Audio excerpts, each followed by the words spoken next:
नमस्कार दोस्तों, बहुत बहुत स्वागत है आपका आपके अपने YouTube चैनल पर जिसका नाम है सत्यम शिवम सुंदरम। दोस्तों, आज की हम इस वीडियो में बात करेंगे कि ये संसार में जितने भी प्राणी हैं, संसार में सृष्टि में जितने भी प्राणी हैं, हम सब परमात्मा के अनुसार ही यहाँ पर लीला करने आए हैं। जैसे कि हमारे अवतार परमात्मा के अवतार हो गए, राम हो गए, कृष्ण हो गए, माता रानी हो गई, जीसस हो गए, मोहम्मद हो गए। जितने भी अवतार संसार में आए, सबकी अपनी अपनी लीलाएं थीं, सबकी अपनी अपनी महिमाएं थीं। देश काल परिस्थिति के अनुसार वो आए, जब जब जरूरत महसूस हुई, जहाँ जहाँ संसार में जो विकार थे, विकृतियाँ थी, उन्हें ख़त्म करने के लिए वो आए और ख़त्म करके अपने अपने लोग चले गए। हम इस संसार में क्यों आए हैं? हमारा अस्तित्व क्या है? आखिर हम भी तो उस परमात्मा की ही देन है। हाँ, परमात्मा, मैंने जैसे कि बताया था, आत्माओं का महासागर, हम उसकी ही देन है। तो हमारा इस पृथ्वी पर क्या काम है? हम क्यों यहाँ पर आए हैं? दोस्तों, जैसे कि परमात्मा इस धरती पर आए थे लीला करने के लिए और उनका समय ख़त्म हो गया, वो अपने लोग चले गए, उसी तरह से हम सभी लोग भी यहाँ पर उन्हीं के भांति लीला करने आए हैं। और जब हमारा समय पूरा हो जाएगा, हम भी अपने अपने धाम, उस परमात्मा के धाम चले जाएंगे, क्योंकि वहीं से हम सब निकले हैं। अब ये बात और है कि हमारी यात्रा कितनी लंबी रहती है। आज हम मनुष्य योनि में हैं, हमने ऐसे कर्म करे थे तो भगवान ने हमें मनुष्य योनि प्रदान करी। यदि हम इस जन्म में बुरे कर्म करते हैं तो हमें नहीं पता कि हमें कौन सी योनि मिलती है। हम इसी तरह से भटकते रहते हैं और भटकते रहेंगे। एक तरह से हम लीला करते रहेंगे, कभी ये बन गए, कभी वो बन गए, कभी वो बन गए। और ये सब परमात्मा की इच्छा से ही होगा। जब तक वो नहीं चाहेंगे, हमें मोक्ष नहीं मिल सकता, हमें इस जन्म मरण के बंधन से मुक्ति नहीं मिल सकती। बहुत कम लोग ही ये जानते होंगे कि हम सब लोग जो आए हैं संसार में, चाहे वो मनुष्य हों या अन्य जीव जंतु, हम सब परमात्मा के धाम में रहा करते थे पहले। और यहाँ से जाने के बाद भी यदि हमारे कर्म ठीक रहे तो परमात्मा का धाम हमें मिलेगा। लेकिन परमात्मा के धाम में हम कितने समय रहते हैं, ये सिर्फ परमात्मा के अलावा कोई भी नहीं जानता, क्योंकि एक समय के बाद हमें उनका धाम छोड़ना पड़ता है और इस मृत्यु लोक में, इस पृथ्वी पर हमें आना ही पड़ता है अपनी लीला करने के लिए। क्योंकि हम अपनी लीला करते हैं, चाहे वो हम अच्छे कर्म करते हों या फिर हम बुरे कर्म करते हों, उसी के आधार पे फिर परमात्मा अपनी लीला करते हैं। रावण था, कंस था, और भी जाने कितने बड़े बड़े राक्षस थे। ये सब ईश्वर के जो उनका लोक है वहाँ पर ये पहले रहते थे।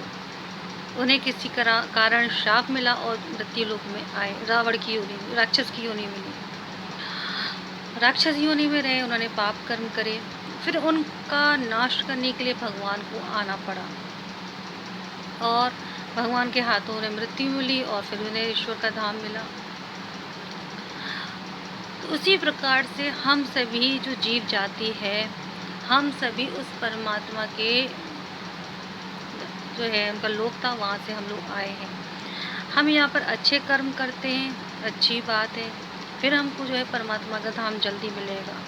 लेकिन हम बुरे कर्म करते हैं तो हमें युगों युगों तक भटकना पड़ेगा परमात्मा के धाम में जाने के लिए। और वही तो भटकना पड़ेगा और परमात्मा का धाम नहीं मिलेगा। हम इसी तरह से अच्छी बुरी लीलाएँ हम करते रहेंगे। बहुत कम लोग ही जानते होंगे, बहुत ही कम लोग ही इस तरह की चीज़ों में भी विश्वास करते हैं। आजकल तो धारणा ऐसी बन गई है, लोग कहते हैं एक ही जन्म है। किसने देखा है दूसरा जन्म क्या है? बहुत से तो धर्मों में भी सिर्फ़ एक ही जन्म के बारे में बताया गया है। लेकिन उन्होंने ठीक से इस बात को समझा नहीं। जिन धर्मों में ये कहा गया है कि एक ही बार मनुष्य जीवन मिलता है, लेकिन वो लोग कैसे भूल जाते हैं कि उन्हीं के गॉड, उन्हीं के नबी, उनकी धार्मिक किताबों के अनुसार वो फिर से जन्म लेंगे। अगर वो फिर से जन्म लेते हैं तो इसका मतलब है कि पुनर्जन्म तो होगा और होता है। अब ये बात है कि उनके धर्म में कह दिया कि स्वर्ग है, आपको मरने के बाद स्वर्ग की प्राप्ति होगी। ठीक है, स्वर्ग की प्राप्ति होगी। अगर स्वर्ग की प्राप्ति है तो फिर दोबारा किसी गॉड को, किसी नबी को धरती पे आने की ज़रूरत ही क्या है? भाई एक बार प्रलय ला दो, क़यामत ला दो, सारे जीव ख़त्म, और जिन्होंने अच्छे कर्म करे उनको स्वर्ग दे दो, और जिन्होंने बुरे कर्म करे उनको नर्क दे दो। फिर नबी को आने की, गॉड को धरती पे आने की ज़रूरत ही क्या है? लेकिन उनकी धार्मिक किताबों में लिखा है कि वो आएंगे धरती पे, क़यामत के दिन आएंगे, प्रलय के दिन आएंगे। तो आएंगे तो इसका मतलब वो जन्म तो लेंगे, प्रकट तो नहीं होंगे ना। जैसे अभी वो जन्म उन्होंने लिया था तो प्रकट तो नहीं हुए थे। अगर जन्म लिया है तो इसका मतलब यही है कि पुनर्जन्म होगा। और एक बात और है, जो लोग भेदभाव ये करते हैं कि हिंदूज़ के देवी देवता अलग हैं, ईसाइयों के अलग हैं, मुसलमानों के अलग हैं, जैन, बौद्ध, पारसी, सिख, इन सब के अलग हैं। मुझे तो ये चीज़ समझ में नहीं आती उन लोगों को। ख़ास तौर से मुझे ये कहना है, जो सब में भेदभाव करते हैं, अलग है। हिंदूज़ की अगर बात की जाए तो हिंदू कहते हैं कि ईश्वर सब में है, हर जीव जाति में ईश्वर है, पेड़ पौधे में ईश्वर है, पत्थर में है, ईश्वर को मानते हैं। तो फिर वो लोग मुसलमानों को कैसे कह देते हैं कि वो उनके जो अल्लाह हैं वो परमात्मा नहीं, वो ईश्वर नहीं है, या जीसस है वो ईश्वर नहीं है। या यहूदियों की बात कर ली जाए, या किसी और धर्म के परमात्मा की बात कर ली जाए, तो कैसे कह देते हैं कि वो जो है जो ईश्वर नहीं था। यदि आप एक हिंदू हैं, विश्वास करते हैं अपने धर्म पे, तो आप दूसरे के बारे में ऐसी निंदा कर ही नहीं सकते। आप कह नहीं सकते कि जो है जीसस जो है ईश्वर नहीं है, या मोहम्मद जो है नबी परमात्मा नहीं है, या कोई और धर्म का व्यक्ति नहीं है। यदि आप एक सच्चे हिंदू हैं तो आप कह नहीं सकते। हिंदुओं की तो धारणा ही यही है कि हर जीव में भगवान है, हर मनुष्य में जो भगवान है, पेड़ पौधों में भगवान है। और जो लोग, और वही लोग जो कहते हैं कि हर जगह भगवान है, वही सबसे ज़्यादा मांसाहार करते हैं। हालांकि हिंदुस्तान में अभी काफ़ी ज़्यादा शाकाहारी लोग हैं, लेकिन मांसाहारियों की भी कमी नहीं। और कुतर्क उनसे सुन लो कि अगर नहीं खाएंगे तो इनकी जनसंख्या बढ़ जाएगी, ये है वो है। जैसे सारा ठेका भगवान ने इनको दे दिया है, भैया तुम्हें खाओ, मांस मच्छी खाओ, जानवरों को मारो, मुर्दे को घर ले जाओ, और जो है तुम्हारा ही ठेका है तुम्हारा कि जानवरों को कंट्रोल करो। और इंसान भी तो इतनी बढ़ रही है जनसंख्या, इंसान को मार के खा लो। क्यों नहीं मार के खाते इंसान को? भाई इंसान भी तो दिन दुगने रात चौगुने बढ़ रहे हैं। हिंदुस्तान की जनसंख्या इतनी होती जा रही है, मार के खाओ। या तुमने ठेका दे दिया है? कौन से ग्रंथ में लिखा है हिंदूज के कि जानवरों को मार के खाओ? इस शास्त्र पढ़ो। तुम हिंदू हिंदू चिल्लाते रहते हो, हिंदू ये, हिंदू वो, गौ हत्या, फलाना हत्या, ये वो। हाँ, और जो है मांस मच्छियों का सेवन करते हो, गलत काम करते हो। अरे पहले अपने धर्म के तो हो जाओ। अब कई लोग होते हैं किसी और धर्म के बारे में अगर लिख देते हैं, विश कर देते हैं कि ईद मुबारक या फिर मैरी क्रिसमस या कुछ इस तरह से अगर हम अपना स्टेटस डाल देते हैं व्हाट्सएप पे या फेसबुक पे, तो हिंदूज़ लोग बहुत उछलने लगते हैं कि तुमने दूसरे धर्म का क्यों करा। हिंदूज़ लोगों में बहुत आग लगती है। क्यों लगती है? क्यों नहीं विश कर सकते? और क्यों हम दूसरे का त्योहार नहीं मना सकते बतौर हिंदू? हम तो मनाएंगे, इसलिए नहीं मनाएंगे क्योंकि सरकार की तरफ से हमें जो है इजाज़त है, बल्कि इसलिए मनाएंगे क्योंकि हम हिंदू हैं, सच्चे हिंदू। और हमारे धर्म में लिखा है कि भगवान सब में है। और जहाँ जहाँ हमें पता चलेगा कि उनके जन्म दिवस का या उनके अच्छी चीज़ों का कुछ भी अगर प्रोग्राम होता है, कुछ चीज़ उन्होंने करी है, चाहे वो देश काल परिस्थिति के अनुसार कहीं भी रहे हों, कहीं भी पैदा हुए हों, आज उनको उनके अनुयायी या उन्होंने जो वहाँ बातें कही उनको मानने वाले जो हैं, आज उन्हें चाहे क्रिश्चियन कहता है, चाहे मुसलमान कहता है, कुछ भी कहता रहे, लेकिन है तो वो ईश्वर ही। और क्यों नहीं हम उनकी चीज़ मना सकते? हम तो मनाएंगे। ये कहने वाले, ये प्रतिबंध लगाने वाले कौन होते हैं? क्या किसी शास्त्र में ये लिखा है? मुझे बता दें, हिंदूज़ के किस शास्त्र में लिखा है कि हम ईद मुबारक नहीं कर सकते या ईद नहीं सेलिब्रेट कर सकते? किस हिंदू धर्म में लिखा है, किताब में लिखा है? मुझे बता दे वो बंदा कि हम क्रिसमस नहीं बना सकते। किस में लिखा है? मुझे बता दें। अब बहुत से ये कहेंगे कि वो लोग तो नहीं करते हमारा, उनके धर्म में तो मूर्ति पूजा का विरोध है, तो वो हमारे त्योहार नहीं मनाते। अब ये समझने वाली बात है कि उनके धर्म में इस चीज़ का विरोध क्यों है। मैंने अपने पिछले वीडियोस में कई बार इस बात की जानकारी देने की कोशिश की है। मूर्ति पूजा पहले पूरी दुनिया में होती थी, मूर्ति पूजा में कोई दोष नहीं है। चाहे वो मेरा वीडियो मुसलमान सुने, क्रिश्चियन सुने या कोई भी सुने जो मूर्ति पूजक नहीं है, मूर्ति पूजा पूरी दुनिया में होती थी। आज मूर्ति पूजा कुछ एक देश में रह गई है, नेपाल हो गया, भारत हो गया, चीन हो गया, इस तरह से कुछ एक है, हिंदू और बौद्ध देश है जहाँ पे मूर्ति पूजा होती है, ठीक है। लेकिन ईसाइयों में, मुसलमानों में, यहूदियों में मूर्ति पूजा नहीं होती। इसकी वजह यही थी जो मैंने पहले बताया कि लोग मूर्ति पूजा हुआ करते थे, बहुत सारे देवी देवता सबके हुआ करते थे और एक दूसरे पर आक्रमण करते थे, जो जीत जाता था वो एक दूसरे के जो है धार्मिक स्थलों को नुकसान पहुंचाता था, मंदिरों को नुकसान पहुंचाता था, बहुत अराजकता थी। और इसी चीज़ को ख़त्म करने के लिए ही जीसस आए, इसी चीज़ को ख़त्म करने के लिए ही मोहम्मद आए कि एक मत होना चाहिए, कुछ इस तरह से कर दिया जाए कि एक मत पे लोग चलें ताकि कोई किसी की धार्मिक जगह को नुकसान ना पहुंचाए, सब में प्रेम बढ़े, सब में भाईचारा बढ़े, सब एकता से प्यार से रहें। इसी चीज़ को लाने के लिए उन्होंने कहा कि मूर्ति पूजा छोड़ दो, उस निराकार ईश्वर की आराधना करो।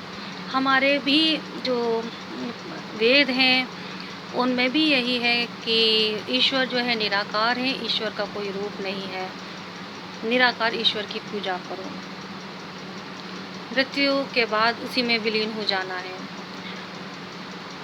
हमारे भी ग्रंथ में, जो प्राचीन ग्रंथ में, वही उसमें ये लिखा है और बाइबल में, कुरान में भी वही जिक्र है। जब बात एक ही है तो फिर क्यों लड़ना, किस चीज़ का विरोध करना? कौन सा मोहम्मद साहब ने कुछ अलग बता दिया, कौन सा चीज़ उसने अलग बता दिया? भाई जो हमारे ग्रंथों में वही उन्होंने बताया, बस ये कि पूरी डिटेल में नहीं, बस उन्होंने बस एक सार बता दिया। जितनी मनुष्यों की ज़रूरत थी कि सारे डिटेल तो वो भी नहीं पढ़ सकते, उन सारे ग्रंथ तो वो भी नहीं पढ़ सकते, ना समझ सकते, तो उन्होंने सिर्फ एक छोटा सा सारांश बता दिया कि भाई इतना तुम मान लो, इतना तुमने अगर फॉलो कर लिया तो ज़रूरत ही नहीं है तुम्हें कि किसी और चीज़ की। आप मत करो मूर्ति पूजा, बस एक चीज़, बस एक निराकार ईश्वर पर विश्वास करो। कम से कम आपस में लड़ोगे झगड़ोगे तो नहीं, मानव जाति की हिफाजत तो करोगे। ये चीज़ उन्होंने बताई। और बहुत से लोग हाँ, राम, कृष्ण और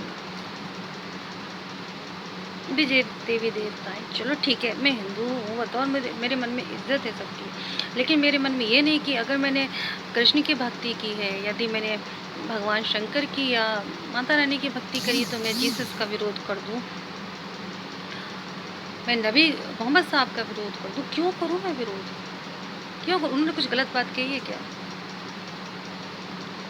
उन्होंने कुछ गलत कहा हो तो बताएं। उन्होंने ना सिर्फ हमारे ग्रंथ, प्राचीन ग्रंथ जिसमें निराकार ईश्वर के विषय में बताया गया है, हमारे जो वेद हैं प्राचीन, उनको बताया है अपने अपने देश काल परिस्थितियों के अनुसार, और साथ ही जो उस समाज में ज़रूरत थी कुछ नयापन लाने की, तो वो भी उसमें डाला गया है।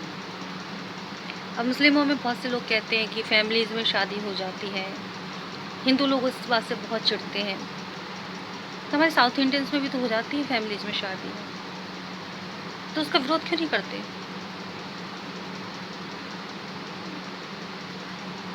क्रिश्चियनों का विरोध करते हैं, क्रिश्चियनों में ऐसा वैसा। अरे देश काल परिस्थिति के अनुसार उन्होंने बताया, जहाँ वैसी समाज की जरूरत थी, जहाँ जो प्रथा थी, उसके अनुसार उन्होंने बता दिया। आज समाज में इतना व्याभिचार फैला हुआ है, इतना व्याभिचार फैला हुआ है, लोग एक दूसरे के साथ गलत कर रहे हैं। अगर मुसलमानों में ये बता दिया कि हाँ सौतेले बेटे बेटी से शादी कर सकते हैं, तो क्या बुराई है? नहीं, वैसे भी तो लोग गलत काम सौतेलों के साथ कर ही रहे हैं, सगों के साथ कर रहे हैं, तो सौतेलों के साथ तो कोई गिनता भी नहीं उन बेचारों को। अगर उस अनैतिक संबंध को नैतिक में बना दिया कि भाई यहाँ समाज के जैसे स्वीकृति दे दी, तो क्या गलत हो गया? मैंने इस तरह की वीडियोस बहुत देखी यूट्यूब पे। मुसलमानों में ये है, मुसलमानों में वो है। अरे तुम ठेकेदार हो क्या? उस चीज़ को भी तो देखो ना, उन्होंने क्यों बनाया ये सब चीज़ें? करनी ज़रूरी थी। अब भी तो हमारे समाज में हो रही है, हिंदू कर रहे हैं, एक दूसरे के साथ कर रहे हैं। तो मुझे तो नहीं लगता कि किसी ने कुछ गलत किया। देश काल परिस्थिति के अनुसार उन्होंने जो है नियम बनाए, नए नियम बनाए, वो कि पुरानों का तो वैसे भी कोई पालन नहीं कर रहा था, उस चीज़ को उन्होंने इस तरह से करा कि हाँ ये चीज़ लीगल हो जाए, किसी का शोषण ना हो, इसलिए उन्होंने उस चीज़ को लीगल कर दिया। और बस बात मेरी यही है कि तो अगर हम दूसरे का त्यौहार मनाते हैं, सेलिब्रेट करते हैं, तो जो इस चीज़ का विरोध करने वाले लोग हैं वो महामूर्ख हैं, बेवकूफ़ हैं एक नंबर के। अब भले ही मुस्लिम लोग या ईसाई लोग हिंदू को विश करें ना करें, ये उनकी अपनी गलती है, क्योंकि उनके भी मज़हब में ये तो नहीं लिखा, उनकी धार्मिक किताबों में ये भी नहीं लिखा कि भाई दूसरे के धर्म में जाके आप सेलिब्रेट ना करें या दूसरे के धर्म में आप जाके विश ना करें। ये उनकी अपनी गलती है, नहीं करते ना सही, ये अपनी अपनी सोच है। एक बात और मुझे यहाँ पर कहनी है, वो ये लोग धार्मिक जगहों को नुकसान पहुँचाते हैं। हिंदू जो है मुसलमानों की, ईसाइयों की जगहों को नुकसान पहुँचाते हैं। मुसलमान देश में हिंदूज़ के धार्मिक जगहों को, ईसाइयों की जगहों को नुकसान पहुँचाया जाता है। ईसाइयों के देश में अन्य धर्म वालों के धार्मिक जगहों को नुकसान पहुँचाया जाता है। क्या दिखाना चाहते हैं ये दिखाना चाहते हैं कि अगर भगवान में दम है तो अपने इस मंदिर को रोकें तोड़ने से, या मस्जिद को रोकने से तोड़ें यदि अल्लाह में दम है तो, या चर्च को तोड़ने से रोकें या दीन में दम है तो। क्या इंसान, अरे संसार बनाने वाला एक परमात्मा है, संसार बनाने वाला एक परमात्मा, सारी धरती ही उसकी है, और उसको कोई फर्क नहीं पड़ता कि तुम मंदिर तोड़ो, मस्जिद तोड़ो, चर्च तोड़ो, गुरुद्वारा तोड़ो। वो तो बस ये चाहते हैं भी तुम एकता से रहो, चाहे तुम मुसलमान बन के रहो, हिंदू बन के रहो, सिख, ईसाई, बौद्ध, जैन, पारसी, यहूदी, जो भी बन के रहो, तुम एकता से रहो, प्यार से रहो। तोड़ दो जितने तोड़ने तुम्हें मंदिर, ये मंदिर उन्होंने बनाए नहीं है, और जिस दिन वो तोड़-फोड़ पर आ गया ना, तो तुम्हारे तो संसार में रहने की जगह नहीं बचेगी। ये रोज़ भूकंप आते हैं, धरती हिलती है, लोग मरते हैं, भूकंप में इतना नुकसान होता है। उसकी ज़रा-सी बात हो जाए ना, तो सारी धरती हिल के दिखा देती है। तुम तोड़ने-मोड़ने वाले कौन होते हो भाई? कौन होते हो तुम ये सब करने वाले? तुम्हारी हिम्मत, तुम्हारी बिसात क्या है उसके आगे? मुझे तो ये समझ में नहीं आता। और परमात्मा बेइज्जती से बहुत परे है। ईश्वर जो है बेइज्जती से बहुत परे है। जो तुम इसकी बेइज्जती करते हो ना, मंदिर तोड़ना, चर्च तोड़ना, मस्जिद तोड़ना, गुरुद्वारा तोड़ना, ये तोड़ना, वो तोड़ना, या वहाँ जाने का विरोध करना, वहाँ जाने का विरोध करना, किसी का तीज त्योहार विश करना, उसका विरोध करना, दूसरे के धर्म के त्योहार मनाने का विरोध करना। तो इस ये सब चीज़ें हैं ना, उससे भगवान को, ईश्वर को, अल्लाह को, गॉड को फ़र्क नहीं पड़ने वाला। वो बेइज्जती से बहुत परे है। बहुत से देशों में ईश निंदा के आधार पे फांसी लगा दी जाती है, रोज़ सुनने में मिलता है। उसने फलाने धर्म की धार्मिक किताब फाड़ दी, फलाने देवता का विरोध कर दिया, ईश निंदा हो गई, अब उसको फांसी दी जाए। हिंसा हो रही है, लड़ाई झगड़े होते हैं, बेगुनाहों क्या घर जलाए जाते हैं। तो क्या तुम्हारा ईश्वर, तुम्हारा अल्लाह, तुम्हारा गॉड इतना छोटा है कि एक आदमी ने विरोध कर दिया, एक आदमी ने किताब फाड़ दी, एक आदमी ने बेइज्जती कर दी, उसकी हो गई, और तुम ठेकेदार हो? हाँ ठीक है, मना करो, ये चीज़ नहीं करना चाहिए, लेकिन इसके लिए पूरा देश सर पे उठा लेते। क्या ईश्वर, खुदा, गॉड इतना छोटा है? उसकी बेइज्जती हो गई। अरे भैया, जिस दिन वो उसको महसूस हो गया ना मेरी बेइज्जती हुई है, तो संसार को छोड़ने वाला नहीं है वो। हाँ, कोई नहीं बचेगा। जब प्रलय, प्रलय चिल्लाते हो ना, कयामत कयामत, प्रलय प्रलय, सेकंड भर में आ जाएगी अभी, अगर उसने बेइज्जती महसूस कर ली तो। पर वो जानता है ये मूर्ख लोग हैं, ये अपनी अपनी लीला कर रहे हैं, ये सब उन्हीं की है ना। ईश्वर कहते हैं ना कि सब उन्होंने ही सबकी बुद्धि बांध रखी है, सबकी आंखों पे पट्टी बंधी हुई है, सबकी आंखों पे पट्टी बंधी हुई है, सबकी अकल बंधी हुई है, इसलिए वो सब ये काम करते हैं। और इसलिए भी क्योंकि सब अपने पूर्व जन्म के कर्म हैं। हम सब यहाँ लीला कर रहे हैं, चाहे अच्छी हो चाहे बुरी हो, हम सब लीला कर रहे हैं। समझ के भी एक कान से सुनेंगे, दूसरे से निकाल देंगे।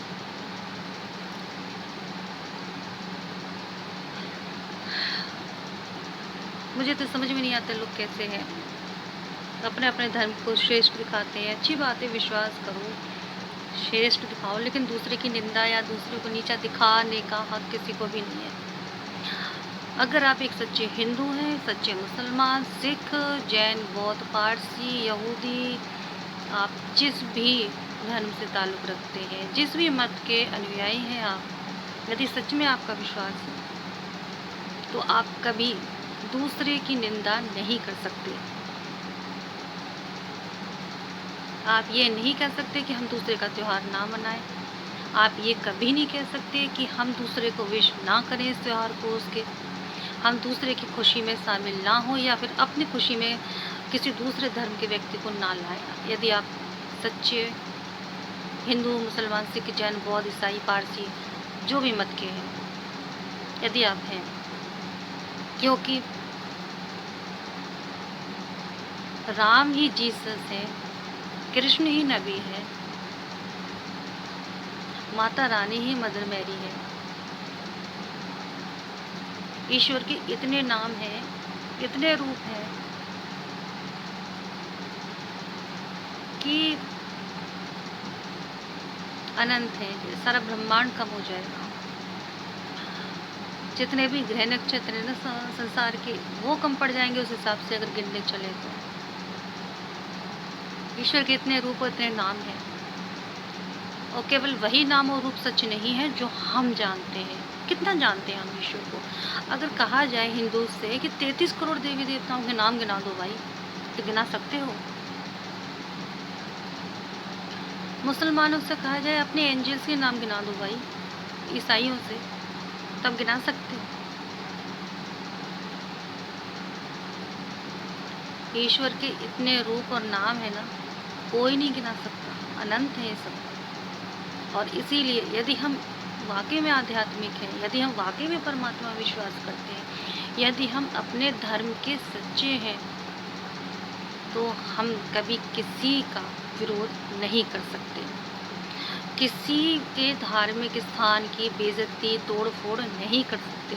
और यदि किसी ने अनजाने में ऐसा कर भी दिया है तो उसके लिए पूरा देश सर पे उठाने की ज़रूरत नहीं है। हाँ, गलती हुई है, उसे क्षमा कर दो, नहीं पता तो उसे बता दो कि ये तुम्हें नहीं करना चाहिए। कभी कभी गुस्से में हम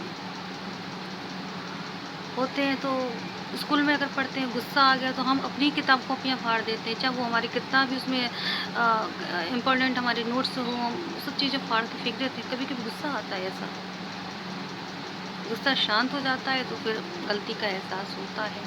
उसी तरह से अगर हमारी कोई मन्नत पूरी नहीं हुई, हमारी कोई बात ऐसी हो गई, कभी दिक्कतें ऐसी आ जाती हैं लाइफ में कि ईश्वर से विश्वास ख़त्म हो जाता है, हम फाड़ देते हैं धार्मिक किताबें, चलो फाड़ दिया, लेकिन उसकी वजह से हम सारा देश सर पर उठा लें, सही नहीं है। हाँ, समझा सकते हैं, हाँ तुमने ये गलत किया, दूसरे की मानसिक स्थिति को समझो। यहाँ तक कि लोग फांसी देने की मांग करने लगते हैं कि फांसी दो इस इंसान को, उसने ऐसा करा। तुम होते कौन है?